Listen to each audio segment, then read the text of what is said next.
Daily. Taste the Daily. நாம் தமிழர் கட்சின்னு ஒன்று. நேற்றுக்கு நான் பாளையங்கோட்டையில் பேசுகிற போது ஒரு சவாலை விட்டார்.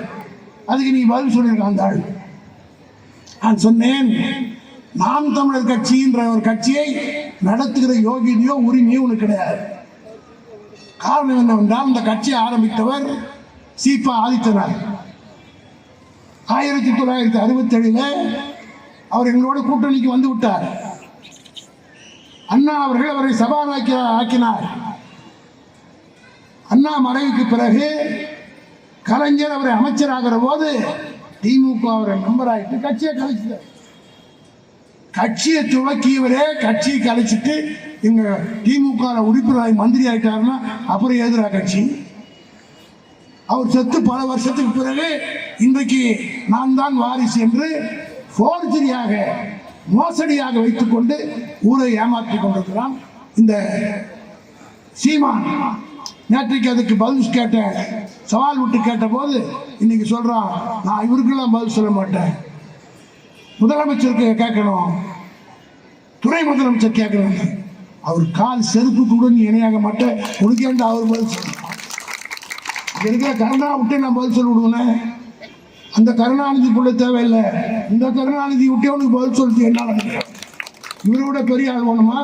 அவர் எப்பேற்பட்ட ஆளுன்னு எனக்குல தெரியும். எவ்வளோ காலமா நான் பார்க்குறேன்.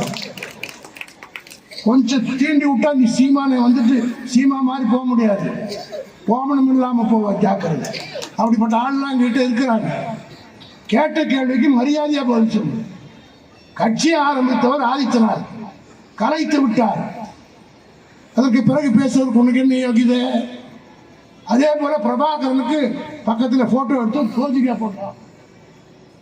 அன்னைக்கு என்ன ராஜ்குமாரா அவர் போட்டு, ராஜ்குமார்ன்றவர் ரகசியத்தையே சொல்லிட்டார், நான் தான் அதை ஒட்ட வச்சே கொடுத்தேன், அதை வச்சுட்டு நல்லா வியாபாரம் பண்ணான். பிரபாகரத்தை படத்தில் பார்த்தவன் சீமான், பார்த்தவர் என்னோட ரொம்ப சின்ன வயசு, அதனால் அவன் சொல்றது ஒன்றும் தப்பு இல்லை, மரியாதை குறைவாக இல்லை, ஒரு கொலோக்கியெல்லாம் சொல்கிறான், அவ்வளோதான். அந்த பிரபாகரனை இவர் படத்திலே தான் பார்த்திருப்பார்.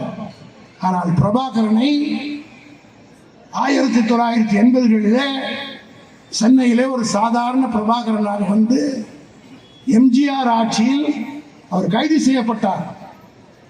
டி நகரிலே 2 கோஷ்டிக்கு மத்தியிலே சண்டை ஏற்பட்டு பிரபாகரனுக்கு துப்பாக்கி சண்டை நடந்து பிரபாகரன் கைது செய்யப்பட்டு சைதாப்பேட்டை நீதிமன்றத்திற்கு ரிமாண்டுக்கு வருகிறார்.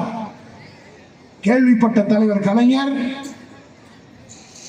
என்னிடத்தில் தொலைபேசியிலே தொடர்பு கொண்டு, பிரபாகரன் வருகிறான், கைது செய்து கொண்டு வருகிறார்கள், என்ன செய்வியோ ஏது செய்வியோ, அவனை ஜாமீனில் எடுக்க வேண்டும், அவன் ஜெயிலுக்கு போகக்கூடாது, அவன் ஒரு மாவீரன், ஒரு போராளி, அவனை சிறையிலே தமிழ்நாட்டிலே அனுப்பிவிட்டால் ஈழத்தில் அவனுக்கு மரியாதை இருக்காது என்று கலைஞர் சொன்னார். இன்றைக்கு சொல்கிறேன் நண்பர்களே, அந்த பிரபாகரனை கைது செய்து போலீசார் கொண்டு வந்த நேரத்தில் நான் அன்றைக்கு வழக்கறிஞர் சங்கத்துடைய செயலாளராக இருந்து, இன்னைக்கு மோடி சீமா சொல்றான், அவர் ஒன்றும் சும்மா இல்லை, காசு வாங்கி உன் புத்தி எங்கடா போகும். அவங்ககிட்ட பிரபாகரன்கிட்ட நீ சல்லி காசு கிடையாது, ஜாமீன் கொடுக்கறதுக்கே ஆள் கிடையாது. நீதிமன்றத்தில் நான் வழக்கறிஞர் சங்கத்துடைய செயலாளர் காரணத்தினால் அனைத்து வக்கீலிடமா மெமோ ஆஃப் அப்பியரன்ஸை கையெழுத்து வாங்கி நீதிமன்றத்தில் ஜாமீன் மனு போட்ட போது நீதிபதி, நான் எப்படி விடுவது, இவர் இந்த ஊருக்காரர் இல்லை, ஜாமீன் கொடுப்பதற்கு உங்களுக்கு ஆள் இல்லை, ஆகவே விட முடியாது என்று சொன்னார். வாதாடி போராடி அத்தனை பேரும் நான் கோட்டை கழட்டி விட்டு நானே அவரை ரிலீஸ் பண்ணி அந்த பிரபாகரனை உள்ளே போகாம 1 மணி நேரம் கூட லாக்கப்பட வைக்காம எடுத்து விட்டவன் கலைஞருடைய சீடனாகிய நான் பாரதியை தவிர சீமானோ எவனோ கிடையாது.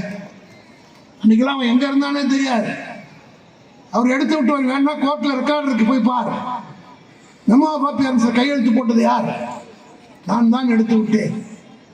உடனடியாக அடுத்த நாளே அவர் தப்பித்து இங்கிருந்து போய்விட்டார், இலங்கைக்கு போய்விட்டார், சொந்த ஜாமீன் எடுத்து விட்டார். பாதகம் செய்பவரை கண்டால் நாம் பயம் கொள்ளலாகாது பாப்பா. மோதி மிதித்து விடு பாப்பா, அவர் முகத்தில் உமிழ்ந்து விடு பாப்பா. அண்மை செய்திகளை உடனுக்குடன் தெரிந்து கொள்ள இணைந்திருங்கள் எம் நாடு தொலைக்காட்சியுடன்.